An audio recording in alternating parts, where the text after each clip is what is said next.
Hello and welcome to the Ridiculously Good VA Show with Tracy Daviero. If you are a virtual assistant or want to be one, this is the place to learn the tips and tricks you need to become a ridiculously good VA.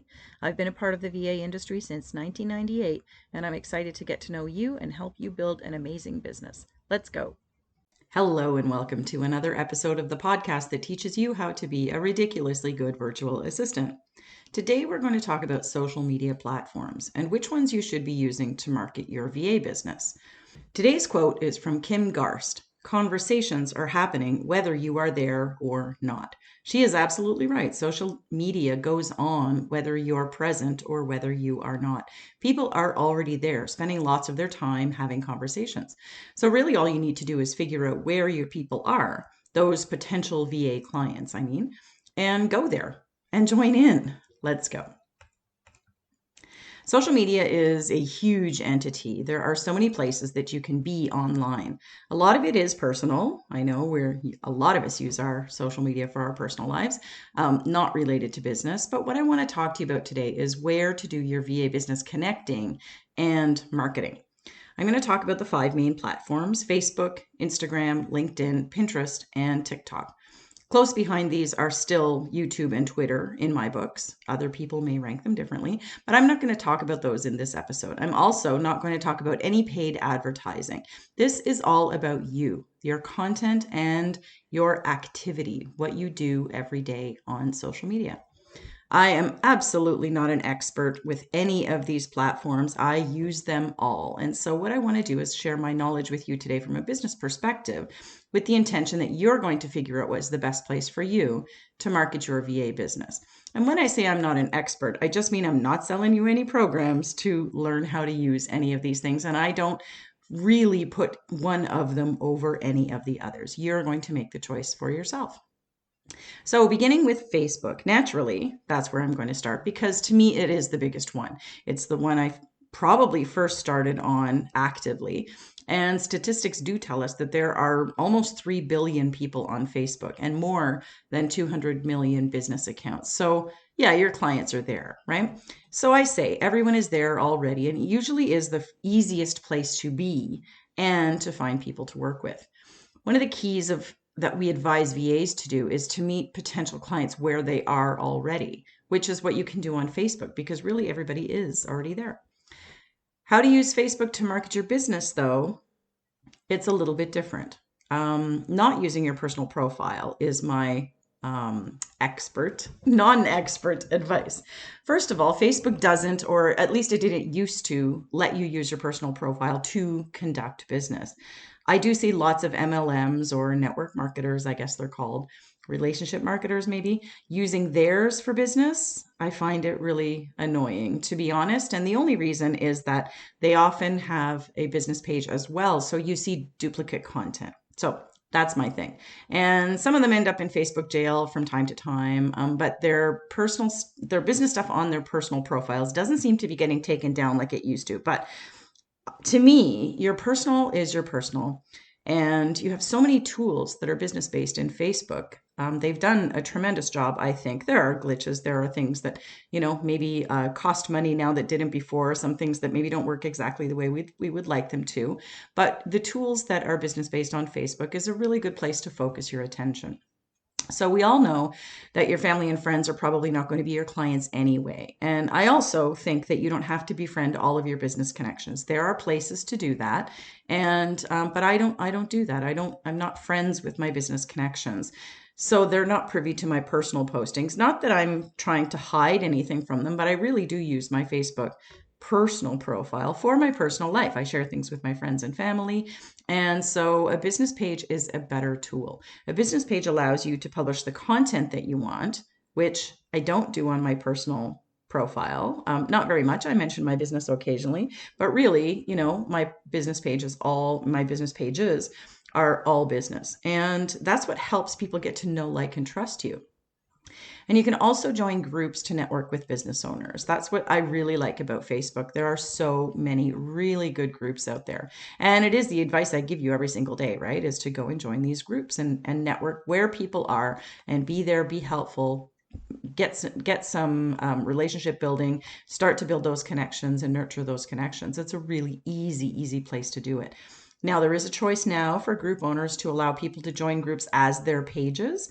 I still think that networking is done person to person in a service business. Okay, we are service professionals and we are the service, we're the commodity, for the most part, all of us as VAs. And so I feel like that networking is still done person to person. So for me, I have that option turned off in my groups. I only let people join as their personal profile. But that doesn't mean that you can't join the group and still network, because you just need to direct people to your business page. Your personal profile just needs to direct people to your business page. And you can always post your business page in the group as well as you're talking about things. When people click on your personal profile from a group, it's because they want to get to know more about you. Not maybe, yes, probably about your company, but more about you. And again, I think there are people who probably differ in opinion around this and they like being all business. To me, businesses are a little more faceless. And I've always kind of advocated against being faceless because we are service professionals. Okay. So all you need to do is leave your personal status updates privacy, like when you're telling it who to send things to, you leave it as friends only, right? You don't leave it as public. And when anybody that you don't know, a new business connection, or maybe somebody who has seen you in a group you don't even know is a connection, when they go to your profile, all you have to do is have your business page connected in your about section. Your business connections will see that right away and they'll click right over to your business page because they know that that's where you do business. And that's really what they want to know about you. Some people might want to know a little bit about you personally, and you can share whatever you want on your business page that you want the strangers of the world to know about. But social media is all about being social. It's about engaging with people and getting them to engage with you. So that's why I think the networking aspect is so important. And we want to make sure that we're not just publishing scheduled content, right? You want to take the time to be present, to interact with people, and you're going to get the visibility and the connections that you need to market your business by doing that, by making it a priority and having a strategy and making sure that you are going in and making the effort to be a part of the communities that you choose to be a part of. Messenger is also a great tool to connect with people on Facebook. Of course, it's attached to Instagram as well, but it's one click to send someone a message, and it's one click to get back to their profile, and just one more to get to their business page from their personal profile. I used to not like Messenger. I used to think it was very disruptive, and I didn't like that people would message me because I felt that that was a private thing that I was using. But it has become a very important tool for me, not just as a way to reach out to people, but as a way for them to access me, which is really important because they are accessing me directly. They're not just making a comment on my page. They're messaging me, and they can do that because I use my personal profile in the groups that we belong to. So I think it's a really important thing as well. But no matter what you do and where you're present on Facebook, you have to remember still, always be helpful and supportive. That's what's going to get you noticed as a support professional. I'm not going to talk about what you should be posting on Facebook. I just am trying to give you an idea of what each platform is used for and, sort of touts themselves as being and get you to decide where you need to be. So let's move on to Instagram. A lot of businesses also are using Instagram to grow. Again, we're talking over 2 billion monthly users, and over 2 million of them are business accounts. They may be similar to the ones that are on Facebook because those numbers are pretty tight. But it is different from Facebook, though, in that it's pretty much completely a visual platform. Posting an Instagram post puts it into your image grid. If you go to anybody's Instagram page or Instagram profile, I guess it is, it's sorted by date, right? Most current first. So it's not something that we can rearrange or anything like that, but it's all images and it's all just square posts. It's a grid. Some people post things to make their grid look good, patterns, and I'm sure there's some theories behind that and whatever. And if you have a visual ability to do that or need to do that or desire to do that, you can certainly get noticed by making things look really good. I know that there are some theories with specific businesses that need to use that grid in their marketing. With VAs, it's a little bit different. I think we are not showcasing products and that type of thing. We're showcasing our services, right? So if that's not your thing, it's definitely not my thing. That's okay. But because it is visual and because we're trying to call attention to the images that are there, obviously design can definitely be your friend, right? But still the key, it doesn't matter how it looks, like any social platform, is to post consistently and to create content that your audience is interested in seeing and interacting with. It's really, really important to always think about not just one way by scheduling things or creating a ton of content that you think is great. You're looking for the interaction. If you're posting all kinds of things, or if you have in the past and you're not getting interaction with them, it's not landing with your audience. So you really need to look at what you're doing and get some help to move things around and tweak things so that they're working better for you. You'll also see stories in Instagram. They appear at the top of the app, right, on your phone, and it makes them quite accessible for your audience. The interesting thing that I've noticed with stories is they stay there until you click on them, but once you click on them, they disappear and somebody else comes into the queue. So if you are connected with people, if you're making those connections, they're going to see your stories up top, and you don't have to worry about your content showing up in their feed if you're doing stories because it's right there at the top of every time they open the Instagram app. And that's why stories can be a really good way to market your business. They also only stay on your account for 24 hours and then they expire, but you can archive them. You do have the option of reposting them whenever you want, or you can highlight them, which I like. Highlighting can be a great idea so that people can look through more things on their own time, right? People like the little slideshow where you can show a lot of different things at once. And if you highlight some posts that are relevant to the services that you offer, that can stay up on your profile all the time. And people don't have to click through a lot of Instagram carousels, which are the manual slideshows, or click through a lot of different things on your grid. You can label the highlights and tell them what they are, and that can be a really good shortcut for the people who are coming to learn about you. Instagram is definitely hashtag heavy, more so than other platforms. And so suggesting making use of, say, 8 to 12 hashtags really will help people find your content. Of course, it does rank those hashtags by the content by popularity. So interaction is going to be one of those things that helps you. So it's really necessary to strive for that, right? Tagging others is also a great way to get visibility from their audience because if you tag them in a story, they get a notification and they can share your story or your post to theirs as well. Never spam anybody, of course, but it is a great way if you are out and about to get people noticed and recognized and get a little bit bigger of an audience to your content. Instagram is widely considered to be a good conversion platform. Like you can get sales, you can providing real insights into your business and how you help people, and that is a really good thing. There are a lot of people on other platforms who drive their traffic to Instagram, and I think that is a good indicator that Instagram is it's a place where people trust you and they can get a lot, they can see a lot of things, they can learn very quickly about you.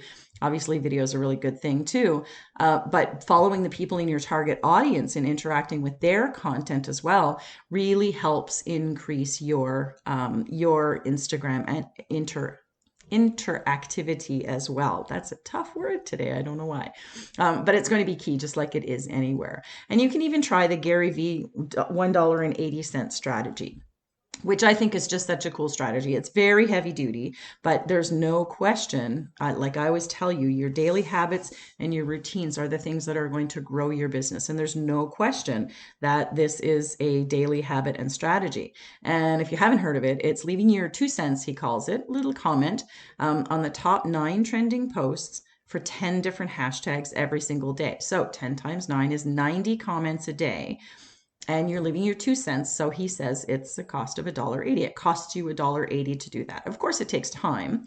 But if you don't have clients, then you have time, right? And when I ask VAs, what are you doing to find clients? There's a lot of empty time. There's a lot of time that they aren't doing anything at all to get clients. So really, if you're struggling to get some visibility for your business, this can be a really effective tool. And if you really sit down and focus on it, it doesn't take that long. There's a blog post, I think, where he describes it. I'll find that and I'll link it in the show notes.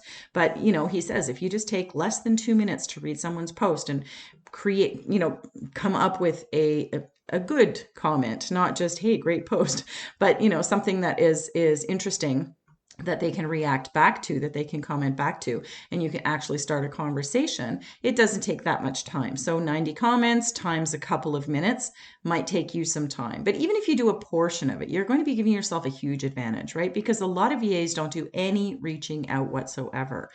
And the other thing it can do is it can show you why the hashtags that you're looking up are so important for your own content too. Algorithms love people who are active, and being active on any platform is definitely going to get your content seen by more people. And Instagram is one of those places where that's going to happen. LinkedIn. If you haven't already listened to my podcast episode about how to use LinkedIn better to get clients, then start there, or listen to that one anyway after you finish listening to this one. Go straight there. On LinkedIn, you're going to look for connections using the search bar and the options that it gives you. I usually search my first connections first because honestly, I started connecting with people a long time ago that I've never really gotten to know. I don't even really know that I'm connected to them. And I always tell you that you never know where your next client is going to come from. And it's really possible that they're already one of your LinkedIn connections. You don't even need to send one connection request, right? And then after that, I moved to second connections because if we have a common connection already, like a person that we're both connected to, that can be really helpful. But the neat thing about LinkedIn, as you are starting to do some daily activity and that type of thing there, is that you can see other people's activity, whether you're connected to them or not. And I think that's helpful to see if they're active on LinkedIn. When I'm recommending to virtual assistants that they are finding people to connect with, I always say the first step is the search. The second step is see if they're active. If they're not using LinkedIn, they're not going to be a good LinkedIn connection. But it's really easy to see that because they will show you their likes, their shares, their comments, and everything like that, in addition to their own posts. So that can be really helpful to see how often they're on it, to see whether it's a good place for them to be. And people can also see the same thing about you, by the way. So growing your audience is important, but growing those connections is what LinkedIn is all about. So you're finding people who fit into your target market, and then you're starting to look at their content, right? You want to make sure that you're interacting with it. You're going to like, comment, and share it, comment on it and share it. And they'll get notifications about that and they'll start to recognize your name. And after a period of time, it sometimes can be really quickly. You can, inside of a week, you can do this. Then you can send them a connection request and that helps you seem more familiar to them. So you can let them know as an introductory message how much you like your content. You've proved that by liking, commenting, and sharing it. And then you can start to build a connection. But you can also, in the meantime, figure out whether, they are somebody that you might be able to help, right? You also need to optimize your own profile on LinkedIn. There's so many tools at your fingertips. I know I said there are a lot of business tools in Facebook. LinkedIn, because it's such a business-oriented platform, has done so much in the last couple of years. And I didn't even really know this until I invited a speaker, a specialist on LinkedIn, to come and speak with one of my audiences. And I was really blown away by all the changes that they had made on LinkedIn to help you showcase yourself as a business owner, as a business person. And you can specialize things from your header, or you can personalize things to your header image, to your profile pic, your headline, which I kind of knew before, but all the way on down, there's lots of places to provide copy and highlights, links to things that showcase your expertise, even downloads that you can put in there. I think there's much more opportunity than many other social media platforms. Like even, in Instagram, there's not even a place for you to link your website, or you can't put a link in a comment. You have to actually just put the link in the bio. And in LinkedIn, you're able to do all of that stuff. So it really is good for business that way. You obviously want to post content of your own regularly too. LinkedIn, though, is definitely more quality over quantity, which makes it really great for content planning. You can do less, but be seen more because all of your activity is captured in your activity. It's what they call it right there. And like I said, when you click on someone else's, it will show you everything that they're doing. And it's fascinating. You can even interact with the people that you are looking to connect with the people, with the places they're commenting. You can start a conversation with them in someone else's comment thread. And I'll just clarify that because it's a lot of people in comments and stuff. If I post something on LinkedIn, and somebody that I know makes a comment on it, you can see my post, you can see that person's post comment, and you can comment on it as well. And you can click over to that person's profile and you can see all of the other places that they are, interacting with other content on LinkedIn. And if they are somebody who is in your target market, then you can start to follow the people that they follow and have conversations over there. So it's not limited to you just commenting on my stuff or you friending them and then commenting on their stuff. I hope that makes sense. I know it seems I'm seeing it in my head and it's super clear, but it's not always clear when we're describing something that you're not looking at. But when you are having a conversation with them in a comment thread that is not their content, you are actually becoming a colleague of theirs and not just a fan of them. And it doesn't look salesy. You're literally just having a conversation with them. So it can be really, really good. And it's all very natural, right? You're not doing this to be cunning or sly or anything like that. You're just being you. You're just actually having a conversation, and it can work really well. But being present daily on LinkedIn is something that's going to make it work better for you because of that activity, right? When people message you, you want to get back to them sooner rather than later because it is all business there all the time. So if you're going to use LinkedIn, make sure you use LinkedIn. Next is Pinterest. Pinterest is definitely a visually heavy platform, of course, and but did you know that it's actually an excellent search engine as well? Pinterest posts get indexed by search engines like Google, and that means that if you're using Pinterest consistently to promote your business, you could be coming up in searches for your expertise. You can go ahead and try it for yourself. Go to Google and type in a search term that your clients might type, or just something that you're interested in. You're going to see Pinterest posts in the results. And I think it's pretty underrated because I often thought that Pinterest was, not now, but I used to think a long time ago that Pinterest was for creatives and that kind of thing. And it really isn't. It's fairly easy to boost your numbers when you start to post content to Pinterest consistently. And once again, we're talking about algorithms, right? That when you are when you're using the platform, they're going to show your stuff to more people. We love these things that are algorithms that I don't understand anything about. So what can you post on Pinterest? Blog posts are really the simplest thing to get started with, especially if you have an existing blog. So when somebody sees your blog post image, which of course you create in Canva or something like that, that to be very eye-catching and appealing, they will click on it and they'll get shown a number of things, but usually it's a visit or read and a save button or a pin, right? Which allows them to go to your website or to save your post to one of their Pinterest boards. And either one of those steps is really good for you because website traffic obviously is king, but saving means that they're really interested in your content and other people can see that as well. So it is really important to be able to get that interaction, to get that click and get that link. Video is also gaining popularity on Pinterest because it really is everywhere, right? It's eye-catching, of course, but great images and titles are really helpful to get your Pinterest pin seen and saved by people. Statistic I saw here was 445 million people are using Pinterest monthly, and 75% of those people are women. So if women are your target market or are, part of your target market, that is a really, really good place to be. It's definitely more for finding ideas than it is to showcase yourself. So it's an easy way to get your content out to people without having to do video and that kind of thing, right? You can do what do they call them? Idea pins now, which are similar to like an Instagram reel or a short video. And I'm going to end with TikTok. Now, TikTok is definitely a growing platform and it's a great new way to get visibility for your VA business. It consists mostly of video snippets, right? From anywhere from 15 seconds to a few minutes. And they're not only shown to your contacts, but there's something called a For You page that gets highlighted for all users. So you can end up in front of many people that TikTok thinks could be interested in your content. You're going to use hashtags and all that kind of thing again. But it's not, you don't have to have a million connections for people to see your stuff. On Facebook, you have to like a page to see it in your news feed, right? And TikTok is not the same. It's not the same way. Now, it also does not have the ability to provide a long list of links or even a link in your video description. So you get basically one main link in your bio that you can send people to. A lot of people will set up a link tree or a similar type link, and a link tree is just a standard link. I think it's actually link.tree, it's or close, / your name is usually the way you set it up. And it's just a page where you can add links and people can click through a whole bunch of boxes. If you have seen any of them, you'll understand what that means. And you can set that up either through Linktree, you can set it up on your website, which is likely a better idea because you own that content and you can control it.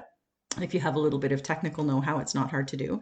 But that way it makes it easier. You don't have to always be sending people or changing out your link. You can just send them to that one link in your bio, and when they click it, they just scroll through to find what it is that they want to go and see. And you just need to make sure that everything that you are talking about or posting about is accessible on that page, right?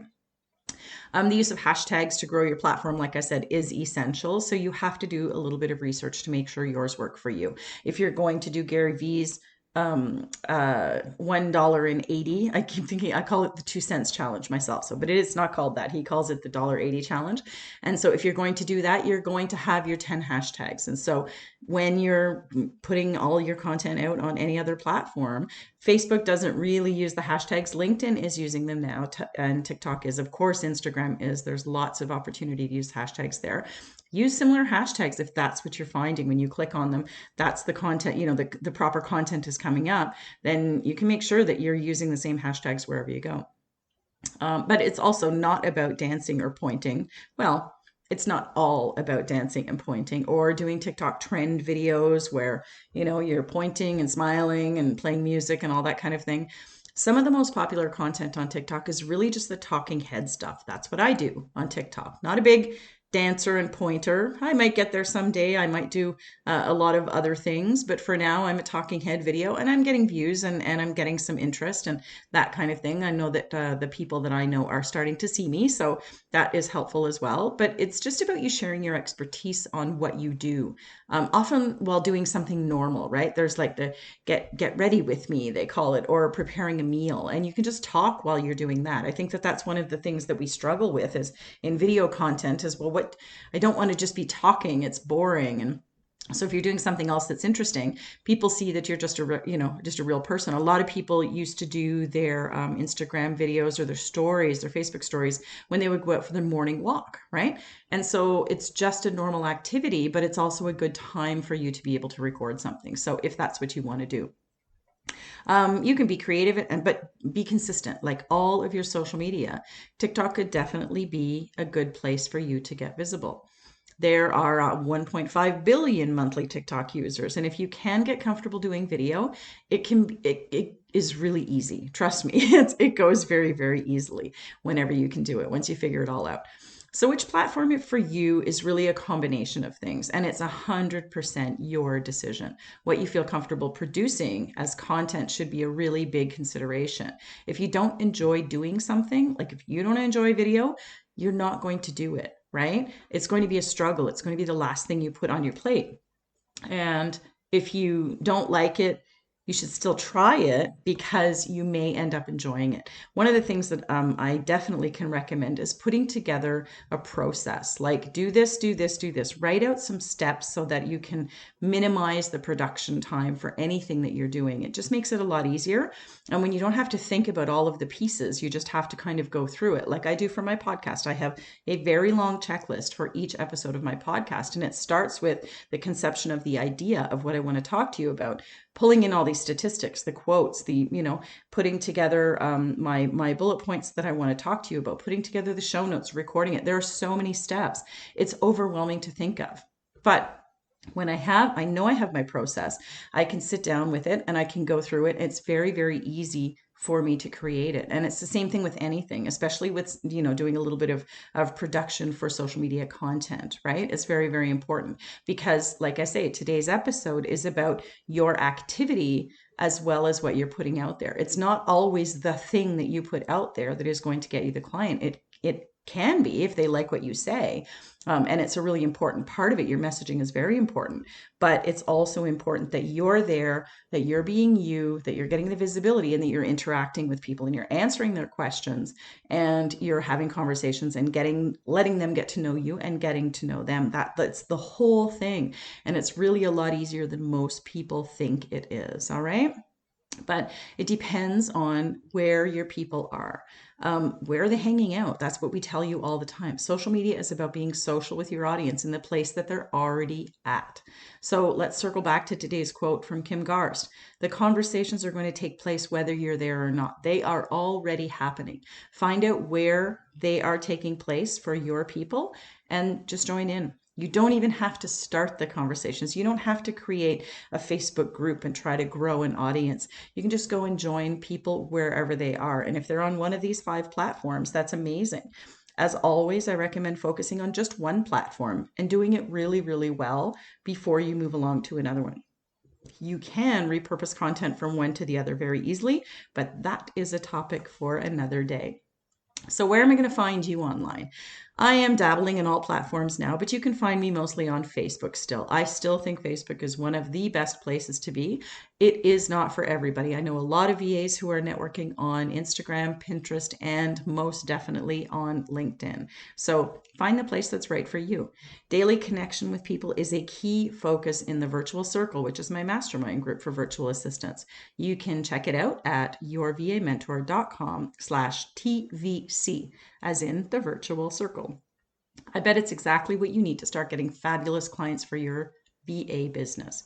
If you need some help with your social media strategy and content, reach out to me at tracy@yourvamentor.com.